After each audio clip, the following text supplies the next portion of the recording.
سامنے نہیں ہوں گے تب ہمیں یہ پتا چلے گا کہ ایک ایسی تہذیب تھی، واقعی میں ان کی ایک ایسی تہذیب تھی جنہوں نے اپنے چراغ کو پورے اردو دنیا کے اعتبار سے چمکایا، جو ہے روشن کیا۔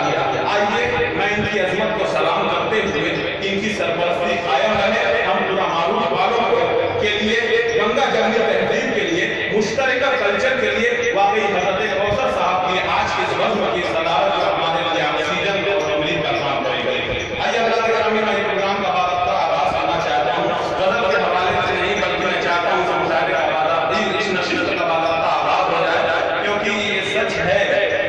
کہ کوئی بھی ذکر مکمل نہیں خدا کے بغیر، کوئی بھی ذکر مکمل نہیں خدا کے بغیر، یہ کائنات ادھوری ہے مصطفیٰ کے بغیر۔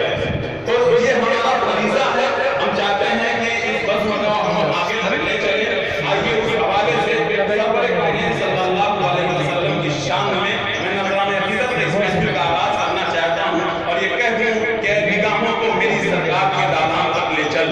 نگاہوں کو میری سرکار کے دالان تک لے چل، مقدر پھر مجھے یوں کے مہمان تک لے چل،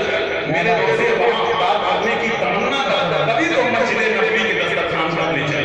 آئیے اس کی کبھی ترجمانی کرتے ہیں اور اس دیار میں پہنچتے ہیں، اس کے لیے کہتے ہیں آئیے چلتے ہیں عرش کے دینے کی طرف چلتے ہیں، رب سے ملنا ہے مدینے کی طرف چلتے ہیں، اور جب کھانا جن ہاتھوں سے انہیں مہنگا دینا، رزق ایسے قرینے کی طرف چلتے ہیں، اور جس طرف چل دیے منزل نہ ادھر ہے نہ ادھر، لوٹیے مکہ مدینے کی طرف چلتے ہیں۔ آئیے میں بارگاہ رسالت مآب صلی اللہ علیہ وسلم میں نذرانِ عقیدت سے اس محفل کا خوبصورت آغاز کرنے کے لیے میں محترم حذیفہ اشجعی سے گزارش کرتا ہوں کہ تشریف لائیں اور بارگاہ رسالت مآب صلی اللہ علیہ وسلم میں اپنی عقیدت کو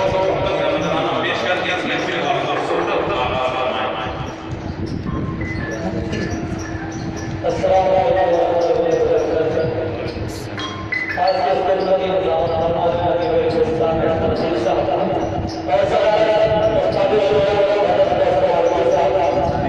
آج کے اس دن میں